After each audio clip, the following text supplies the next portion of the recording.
Hey everyone, this is going to be a little bit different than my usual videos.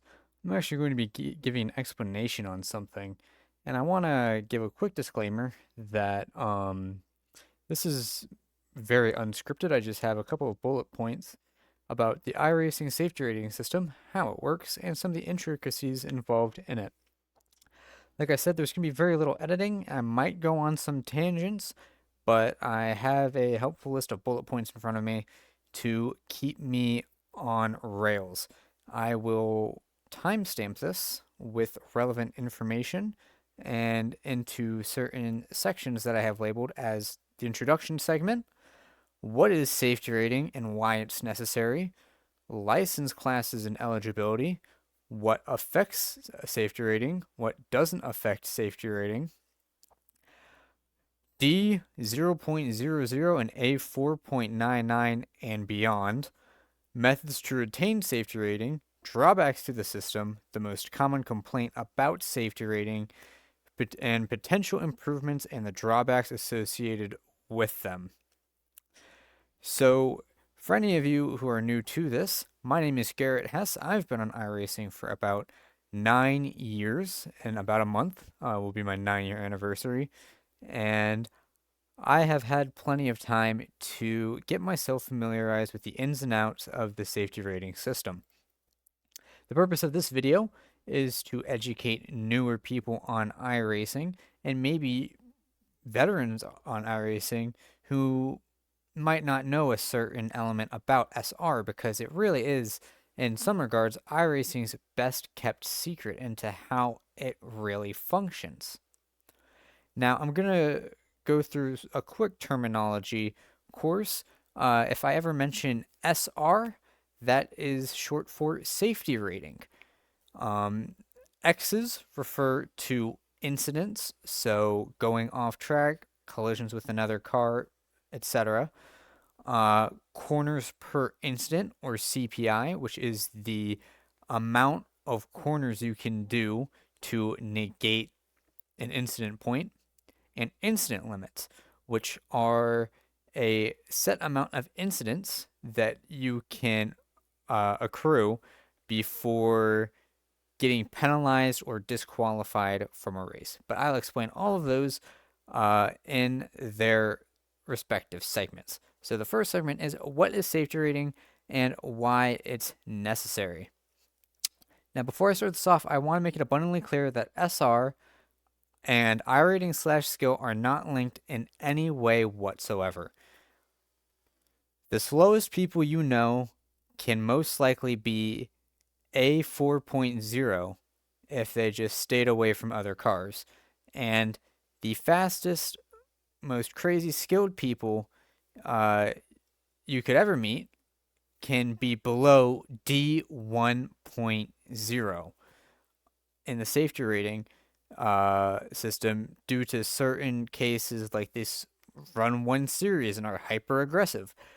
Uh, but it is not an indicator of skill. It is an indicator of how well you are at not getting into accidents. And also, I also want to elaborate that the safety rating system is not a penalty point system. It is merely a system to enforce clean driving standards automatically. So, it, you getting an incident is not a penalty point, and it is not conducive to having fun to think of it as a penalty point. Yes, it may detract from your safety rating in total, but it also rewards you for not getting into incidents. So the safety rating system works under the theory of rewarding clean driving, in which you will have a good safety rating if you are a clean driver, and how bad drivers, or I shouldn't say bad drivers, less clean driving and more aggressive styles of driving will have lower safety ratings. Now, there are four different kinds of incidences. There is a 0x, a 2x, and a 0x, a 1x, a 2x, and a 4x. So 0x's are reserved for light contact with objects. So if you barely brush a wall, or you're bump drafting someone down Talladega and it doesn't cause any incidents, then that's most likely going to give you a 0x as more of a, precaution, like, hey, you touch something with your car, um, just letting you know. And um, then there is the 1x for going off track, and this varies on a track to track basis. It helps to look in the rules tab of the track, and there will typically be very detailed guides on what uh, qualifies as a 1x in certain corners compared to others. Typically, the rule is if half your car goes off the track, it is a 1x. But there are certain parts, like especially here at Lamrock, like if you dip a tire in the grass right after a curb, it can count as a 1x for going off track. So it varies from corner to corner and track to track. But either way, a 1x is determined by iRacing saying your car went outside the racing surface limits. Now, a 2x is either indicative of contact with an object or a loss of control. So, a loss of control is if your car goes 90 degrees or more towards the or against the racing line or the direction you're really supposed to be going, it will count that as a loss of control. Um, and then contact, like I said earlier, it's determined on how hard you hit something. Of course, there's caveats to that. But if you hit a wall pretty hard, or you repeatedly hit a wall within a short time span, it's going to give you a 2x instead of a 0x. And then a 4x, the harshest one, is reserved for car contact, and this is where SR gets a lot of its flack because there's a lot of caveats to 4X's and it being the most punishing one. It's bound to create some uh, some dissatisfaction with the SR system and how it's applied. And something I want to touch up on is that repeated contact will result in a 0x being upgraded into a higher incident uh, point count. So if you 0x, if you hit another car to cause a 0x twice in a really short time span, then that's going to get you a 0 to a 4x. Or say you accidentally tap a car on a quarter panel and it causes them to spin out. Uh, then that will give you a 0 to 2x because, um, irrespective of whether it was your fault or not, that contact was within a certain time frame of the 2x, causing a 0 to 2x.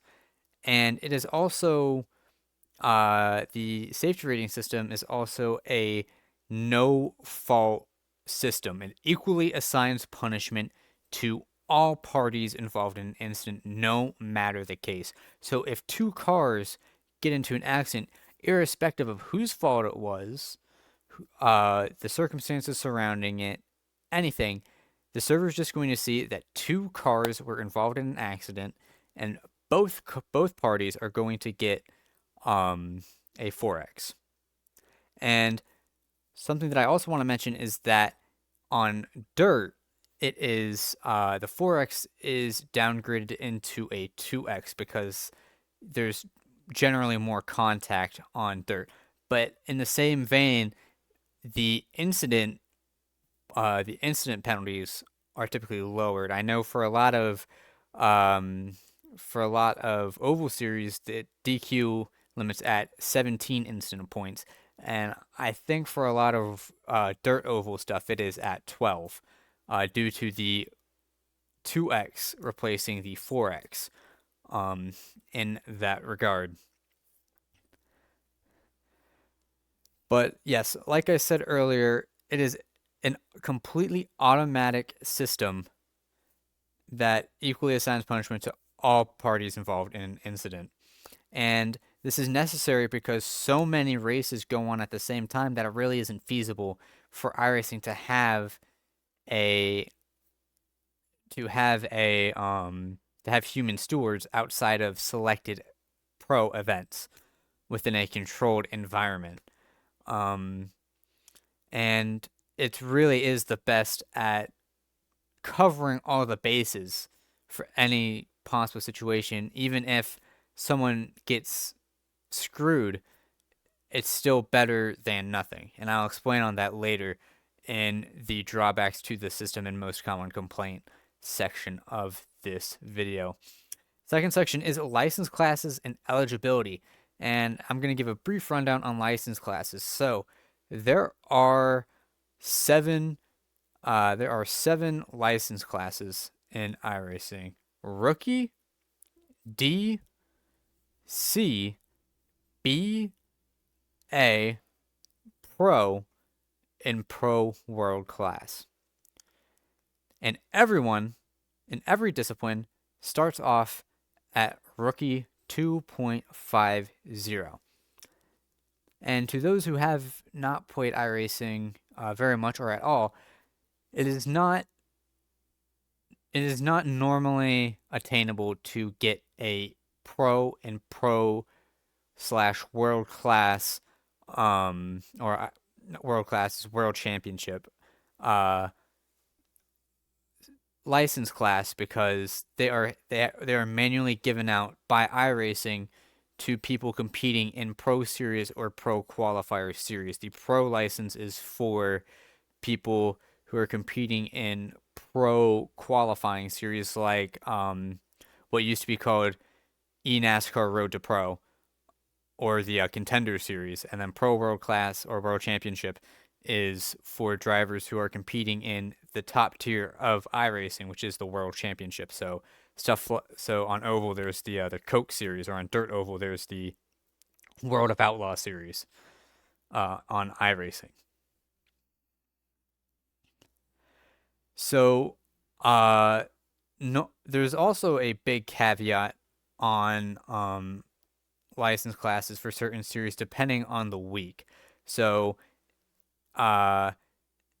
your eligibility into a series is determined on your license class for that discipline. So for example, if ARCA, an oval series, is going to Lime Rock, a road course, you only need a D oval license to get in, because that week is the exception rather than the norm, since it's an oval series going to a road course, and it will affect your sports car safety rating and license. So that's why you might see at something like ARCA at Lime Rock, you'll see rookie class people in sports car doing the race, even though it's a D license requirement. It's because it's a D oval requirement. And this also applies for asphalt oval cars going to dirt ovals, like how NASCAR used to go to Eldora and Bristol. So, an example on why lower powered cars are only open to rookie class is really about honing racecraft. If you put a complete noob into an F1 car on iRacing with no assists, they're most likely going to have a bad time for both themselves and the rest of the field. So it's better to start people off in something that is more manageable to get their feet under them. And that's why lower powered cars are typically the norm for rookie series. So there is also a figure that determines promotion one from one license to the next, and that's called MPR, or minimum participation requirement. And uh, that is you participating in races within your license class. So let's say I am a D class oval driver and I want to get to C class oval. That means I will have to race within a set amount. It's typically 4 races for D class series to get my minimum participation requirement. Now, if I do rookie races as a D class driver, it can it can affect my safety rating positively or negatively depending on the depending on how clean the race was for me. But it won't count towards my minimum participation requirement because it requires me to do D class races. So I would have to do something like 4 ARCA races or 4 late model races, anything within D class to get me past that. And that would allow me to be eligible for promotion, which is my next point. So you start off at rookie 2.5. To get to D class, you have to get to rookie 3.0, and then you automatically get upgraded into D class. Now, from D to A class, the requirements shift a little bit. When you are going up to the next class, so let's use my DTC class example again. You have to be at 3.0 to be promoted at the end of the season, and you have to maintain above a 3.0 safety rating.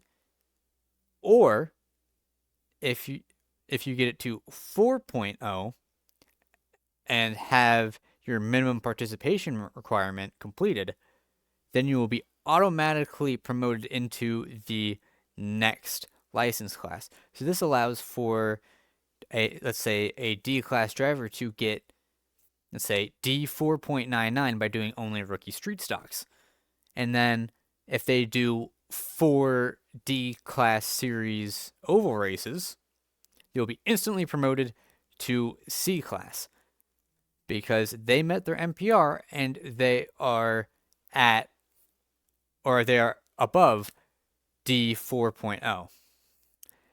But if you end the season with your MPR and you're above D 3.0, then by the end of week 13, so the last week, and by the time the new season starts, you will be promoted to C class.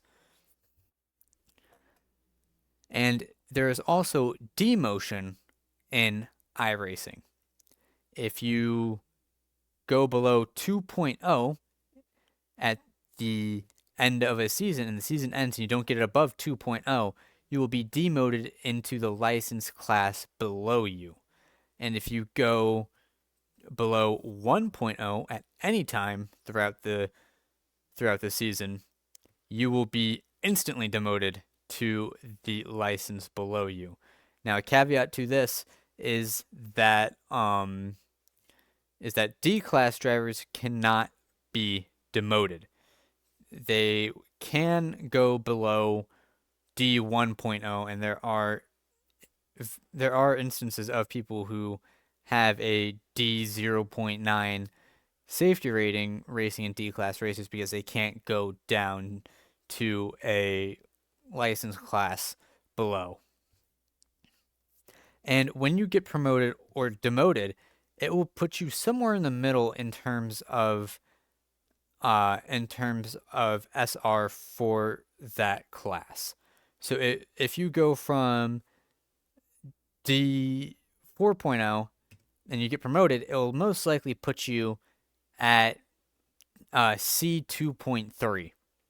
Or if you get demoted, let's say from C 1.0 to D class, it'll put you at D 1.5. This is to allow for a little bit of breathing room, so you're not constantly jumping in between the bounds of eligibility when it comes to these races.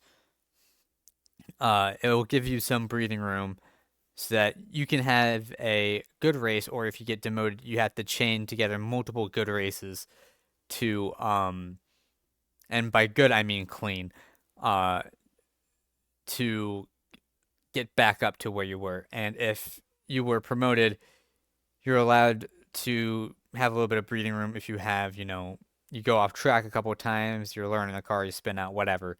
Um, it gives you a little bit of breathing room, is what I'm trying to say. So, what affects safety rating? There are many, many factors that affect safety rating. So, this includes races, time trials, the practice sessions within official race sessions. So on oval, it would be those 3-minute practices, qualifying sessions within race sessions. So the qualifying right before you grid for a race, unofficial races, time trials, and open qualifying for special events, like the open qualifying for the Indy 500. Now, now everything but the official race session is weighted differently. So the official race session is going to be weighted normally at 1. But for example, time trials, I believe, are weighted at 1/3 of an official race, and practice and qualifying are at, I believe, is either half or 85% of an official race. And the getting incidents in practice and race session, or practice and qualifying sessions within a race session, does count towards your safety rating. And also races that don't go official. So if it doesn't meet the minimum amount of people required to go official to count towards your I rating, it still accounts for your safety rating. And now I have to explain one of the most critical elements to the safety rating system, and that is corners per incident, or CPI. So the corners per incident formula is essentially how many corners you can do to negate one incident point. And the more corners you do cleanly, the more SR your will be rewarded to you. So doing more corners can negate a 4x. And on ovals, they recently updated it so that every lap has 4 corners in the corners per incident. And it used to be 2, but they updated it to 4. So, for example, if you were doing a 100 lap race, that would be 100 lap race at, let's say, Charlotte. That would be 400 corners. And if you get a 4x within a 100 lap race, the corners per incident is weighted so that since you did so many corners and you only got 4x, you are more likely to gain a lot of safety rating rather than lose a little bit of safety rating. And more laps equals more corners equals more chances to gain safety rating. However, the inverse is true. Less laps equals less corners equals less chances to gain safety rating and more chances to lose safety rating. So if you're looking to gain safety rating, longer races are going to be more forgiving towards incidents, and if you keep it clean the entire time, you're going to gain more safety rating. Now, if you run a lower class than your current license, it will have less of a positive effect on your safety rating and be more harshly punished for incidents. So, for example, I'm A class on dirt road and I run a lot of Rookie Pro 2 lights. And because of the corners per incident being very low and the discrepancy between rookie and A class being so high, if I get a 2x in a official race, I'm almost guaranteed to lose 0.1 SR. And that's just how it is. Running series within or above your class will have more positive effect on your SR and less negative effect. And I mentioned above your class because if you are 4.0 or above in a class, but you haven't met your MPR for your license, you can run the license above you, and it would count for MPR as well. So, for example, if you're D 4.99, you can race the trucks, the truck series, the C class truck series, and it would count towards your MPR. And then what doesn't affect safety rating? AI races, league races, hosted sessions, testing sessions, unranked series. You'll see them on the UI. They'll say unranked, but Carburetor Cup, Pickup Cup, and Delara Dash, I believe, are the 3 unranked series. Also, the unranked series are in week 13, and time attacks do not count for SR. But even though that SR doesn't count, sporting code still applies in those series. So you can be protested for breaking the sporting code even if the session does not affect safety rating. So don't go intentionally wrecking people in an unranked series because you could get protested and it would get upheld despite it not being an official series or that affects safety rating. Finishing position does not factor into safety rating calculations. iRating does not factor into safety rating calculations. It is solely how clean you do in a given race. And I say given race because recent clean races do not necessarily factor into safety rating calculations for a singular race. So you can have 100 clean races in a row, but if you get disqualified in a race, you're still going to lose safety rating because it only gives and takes based on a single race, and your SR is an accumulation of races. It doesn't factor for previous races. So with that out of the way, we're going to move on to D0.00 and A4.99. I want to reiterate that D-class drivers cannot be demoted and how they can drop below D1.0 all the way to D0.0. Now, it is pretty difficult to get below D1.0, and the drivers who do so typically only run D-class series and are hyper-aggressive, and you really want to avoid them since they're more likely to crash. However, at the top end of the spectrum, if you get to A4.99, safety rating stops visibly going up. However, it will keep adding to it invisibly, so there is a hidden number behind 4.99, and how you can stay at A class 4.99 even if you get instance in a lower class series if it is built up. So for example, for a couple weeks, I was a 4.99 on Oval, and I would get a 4X in, let's say, SRX or ARCA, and it wouldn't affect my SR that much. Or actually, it wouldn't affect my SR at all because I had built up extra, basically reserve safety rating to be used for that.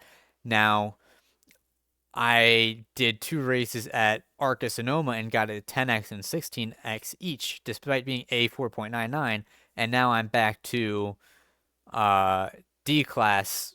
No, not D class. I'm back to A class 3.5. And just because I was running a D class series, and got a bunch of safety rating, got a bunch of safe incident points is what I'm trying to say. So, methods to retain safety rating. There are various methods to retain safety rating, and most of them rely around clean racing. Spatial awareness is going to be your best friend. If you are pulling up next to someone, listen to your spotter. If you don't physically see them, assume that there is someone next to you and give them room if possible. If you are not fast, it is always better to pit start than qualify poorly in the middle of the pack and getting caught up in accidents that may not be your fault if you don't have top speed. Now, the inverse is possible too. If you are very fast, you should absolutely qualify because you will start up front and then you won't have cars in front of you that will wreck or suddenly slow down or all sorts of things that can happen to you when you have both cars in front and behind you. You will just have cars behind you. And being good at a certain combo is one of the best ways to farm safety rating because you are pulling away from potential threats behind you. And the only people in front of you are going to be lap cars, which will typically, which I say typically, not always, get out of your way. Letting people by is also an important facet of this too. If you see someone overdriving a corner behind you and they're burning their stuff up and they're being super aggressive, sometimes it's better to just let them by because they might hit the wall or they might spin out or they might collect someone else, and that'll allow you to both get that position back and possibly more while saving tires and not racking up incidents because you were patient enough and smart enough to realize that the person behind you was driving like a lunatic and was going to wreck himself. And a little trick that I want to let you in on regarding safety rating, especially if you're hovering around that 2.0 mark, is to do time trials. Time trials can be done at any pace and at any time, as long as you own the content for that series. My method for time trial safety rating farming is to use either Silver Crown or sprint cars, asphalt sprint cars, and just drive slowly and not hit anything to idly farm safety rating at a lower rate. This also works with unofficial races, but unofficial races are limited to certain times. So it's a lot easier to do time trials and they can be done at any time. And I personally liked to do an official race, then do a time trial to passively gain SR while like watching YouTube on my other monitor or something and just barely paying attention to the road because there's no one around me and all I have to do is not hit the wall. And I will idly gain 0.1 safety rating. So if I lost 0.1 and I'm doing something and I'm doing time trials in between the race where I lost 0.1 and the next race, I can gain that back through a time trial. So with all that out of the way, the safety rating system is not a perfect system, as you probably know. Like I said earlier, The SR system is a no-fault system that assigns blame equally to all parties involved in an incident. And like I said earlier, this allows for it to cover almost all scenarios in which an incident takes place, regardless of who's at fault, instantly. There is no delay. It instantly passes judgment. It is judge, jury, and executioner. And it is the only way, in my opinion, to accurately enforce safe driving automatically and without human steward intervention, which would be both financially and logistically unreasonable to do for iRacing, considering how they have races going on 24/7, 365. Unless iRacing hires and trains hundreds of stewards to accurately assess judgment, they have to rely on a automated system, especially because the amount of races going at a given time is variable depending on how many people registered for that given series across all series. So it is not feasible to have human stewarding for every single iRacing race. And I'll get into other potential possibilities in a minute. And this is going to sound a little technical, but the incident system is given out server side and not client side. And this allows for networking discrepancies, which everyone on iRacing knows as netcode, to play a factor which causes ghost forexes. Ghost forexes are netcode induced contact. So netcode is essentially the server predicts constantly where your car is going to be, and sometimes there can be lapses in that prediction, and that can cause invisible contact. And because the server is predicting this and the server registers this invisible contact, safety rating can sometimes be impacted by ghost forexes or netcode forexes. But it is more likely this way because it's a lot more efficient to have it server side, having one party give out incidents to clients rather than requiring two clients to agree that contact took place during an ever-changing race. And unfortunately, the downside to that is unfortunately netcode. Netcode has been a bane for iRacing for as long as it's been around, and it's going to be a thing. You unfortunately can't get rid of netcode. Now, another drawback is that safety rating might be too lenient for aggressive drivers within their license class. For example, C class street stocks and C fixed are known as not really clean series, especially in lower splits, because the penalties for aggressive driving is less for C class drivers. And a driver getting a 10x that is C class is going to be punished a lot less for that than an A class driver gets a 10x in a C class series. And D class series, like F4, routinely struggle with hyper aggressive D class drivers due to the inability for D class drivers to be demoted. And it's unfortunate, but the only way to go around that would be demoting people back into rookies, but they're not a rookie at that point. They're a D class, they're an unsafe D class driver.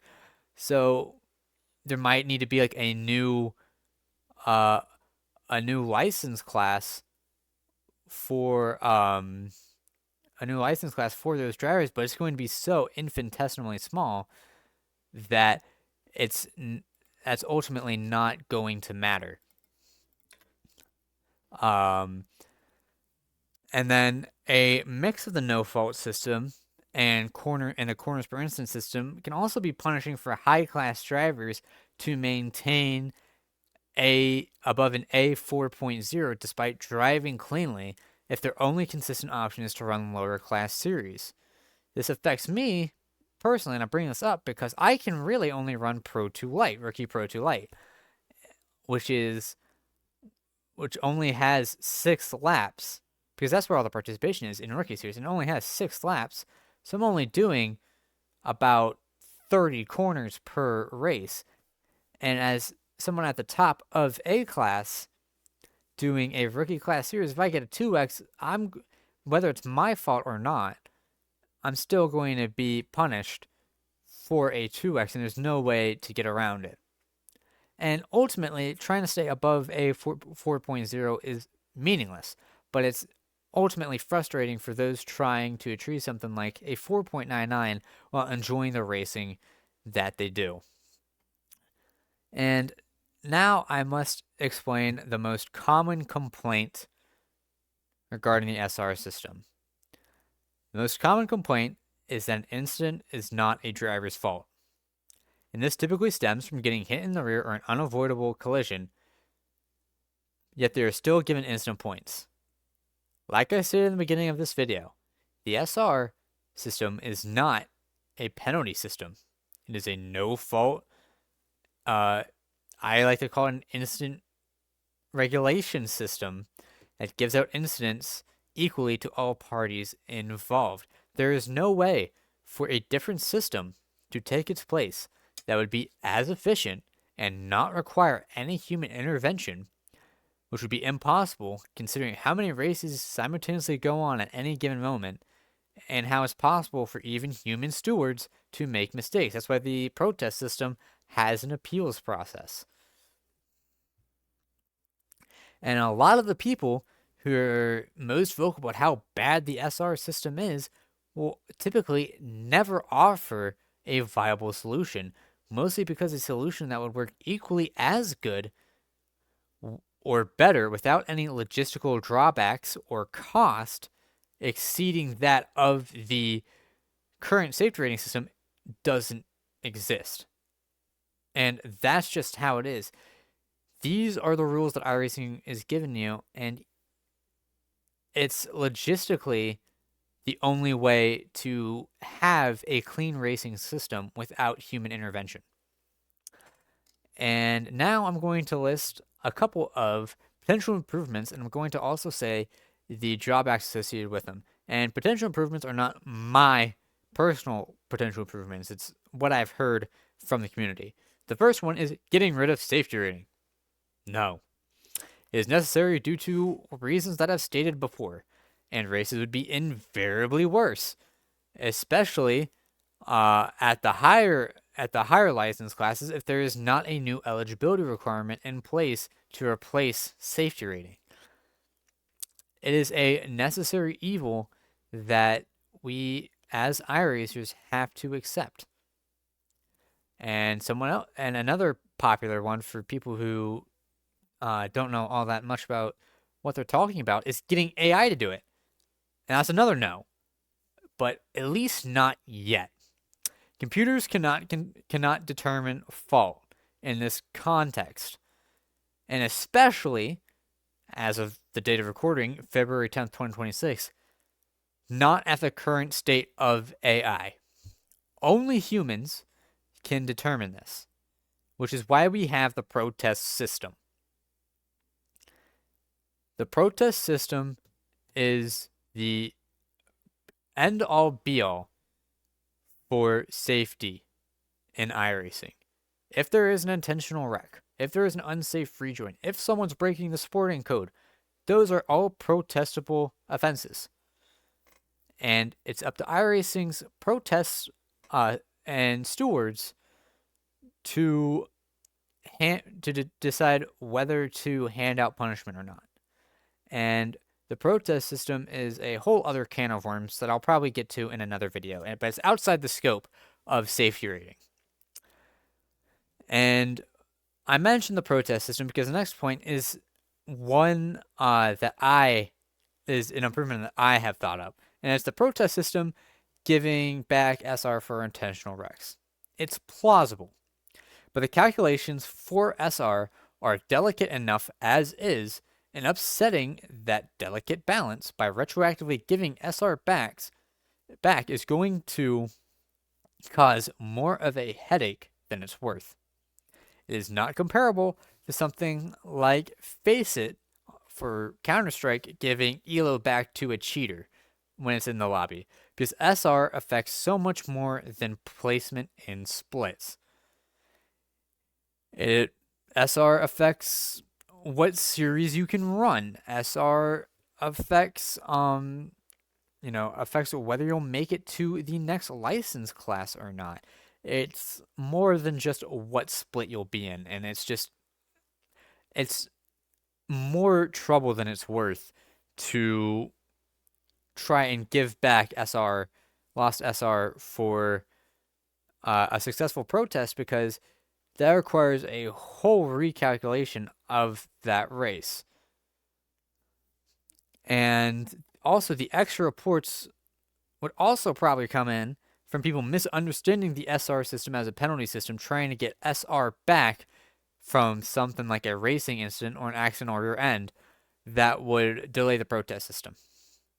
And the final point I would like to make regarding potential improvements would be client-side incidents instead of server-side incidents. And what I mean by this is where if two cars make contact, both iRacing clients would have to agree that contact was made, rather than the system or the server doling out judgment that contact was made between two cars. And this would be tough because it would require both drivers' clients to agree that there is contact at the same time, and that opens up a very deep can of worms, ranging from software bugs to potential third-party applications to block that client-to-client contact agreement from happening. Because at some point, when contact is made under this hypothetical client-to-client system, there has to be communication between clients that opens up to verify whether contact was made. And hypothetically, someone could develop a program that runs client-side to block that from going off and prevent someone from getting 4Xs. And iRacing, despite having anti-cheat software, has had third-party programs affect stuff in races. People may remember Callum Cross artificially modifying the rate at which tires warm in iRacing.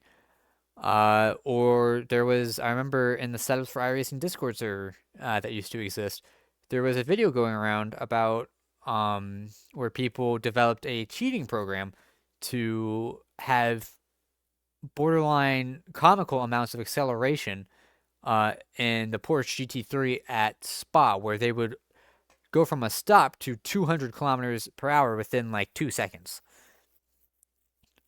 And it was just, and also, the joke about grip hacks and stuff, all of that. What I'm trying to say is that it opens up a big can of worms, and having it server side allows it for it to be quicker than client to client interaction.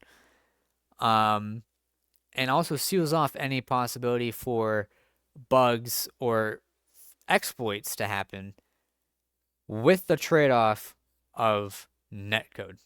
And with that wraps up my overly long explanation and the best words that I can think of the safety rating system, and a brief overview of how it works. I hope I didn't leave anything out. I went through all the points on my piece of paper in front of me. But I hope you enjoyed the video. I hope you learned something, and I will see you in the next race.